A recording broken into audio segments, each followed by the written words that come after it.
The reason I took down GameCubeDude 300 is because I wanted the part of my internet persona that was Super Mario Logan destroyed. Not cut down, not reduced, destroyed. I don't want a part of that community anymore. I don't want to be associated with that channel anymore. I want to take a quick moment to apologize to everyone who follows me on Twitter. I realize that some of the tweets I made were extremely vague and it caused a lot of you to get confused. Lovell did not force me to take down my channel, but he did pressure Logan into striking down my channel. A few weeks back, I decided I didn't really want to make that many SML reactions anymore. I decided I would make one every now and then. Then on July 3rd, I decided I didn't want a part of the SML community anymore. So I privatized about 90% of my SML reactions and I stated some opinions on Twitter. Keep that in mind. Opinions. This was apparently enough to make Logan hate me enough that he wanted all my SML reactions, even the ones where I praised him, deleted. Not unlisted, not privatized, not even unmonetized. He just straight up wanted them deleted. So Logan makes Lovell call me, and the first phone call I get from Lovell was nothing short of a disaster. Practically that entire phone call was me trying to speak and Lovell screaming over me. I eventually got fed up with his behavior and hung up on him. Maybe 5 minutes later, he calls me again and this time he's got Logan with him. To Logan's credit, he was a lot more calm than Lovell was. So you would think that we could actually start communicating somewhat, but no, Logan would talk, I would try to talk, and then Lovell would just scream at me. That's how most of that call went. Lovell was doing everything he could to keep me at a disadvantage in that phone call. He wouldn't let me talk, he was screaming at me, he was calling me fat, and there were a few times he was just like, yo Logan, fuck this, just take down the dude's channel. So eventually I just get to a point like, okay, fuck this, I've got other shit going on, I don't need this right now, I'll take down the fucking videos, whatever. So I get home from the mall with one of my friends, cause that's what I was doing at the time I got this call. I take down the few videos that were left up, like Jeffy's Homework or SML Remake, Toad's Mistake. And they also told me to delete all the videos I privatized, like it was gonna make a fucking difference, whatever.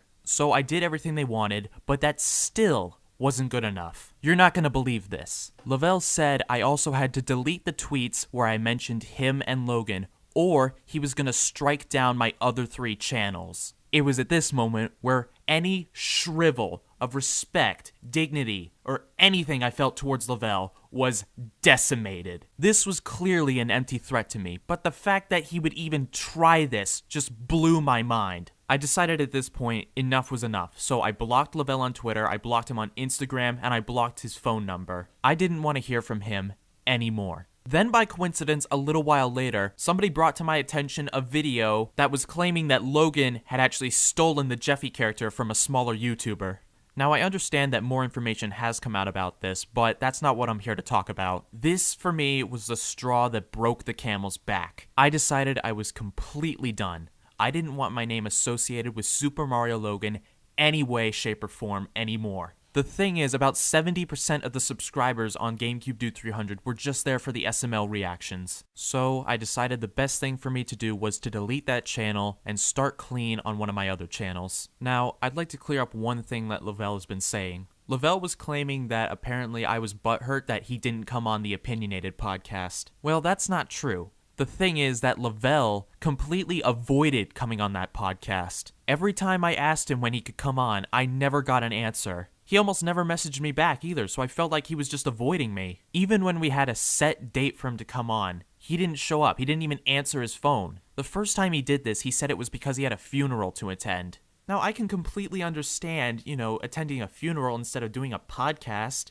but why didn't you just let me know about this? He didn't tell me until like the day after that he was attending this funeral. So now I'm pretty much convinced that he was never going to come on this podcast to begin with. Whether he actually was going to come on the podcast, I don't care anymore because now I don't want him on the podcast. I don't want to talk to him anymore, period. Now listen, anybody who's a fan of me because of my SML reactions, I think you might just be better off avoiding me and my content. No matter how much you guys ask for it, the SML reactions are not coming back. And if you only watched me for my SML reactions, don't waste your time with me anymore. Anybody who's a fan of my reaction videos in general will be happy to know that I'm going to re-upload some of them and make some new ones on GameCubeDude 200, this channel.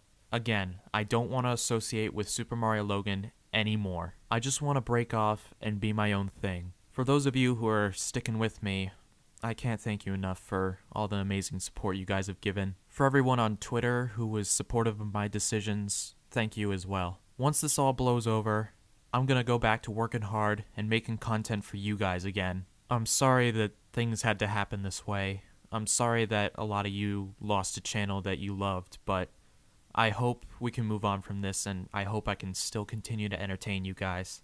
Alright everyone, I'll see some of you guys in the next video. Peace out, my internet comrades.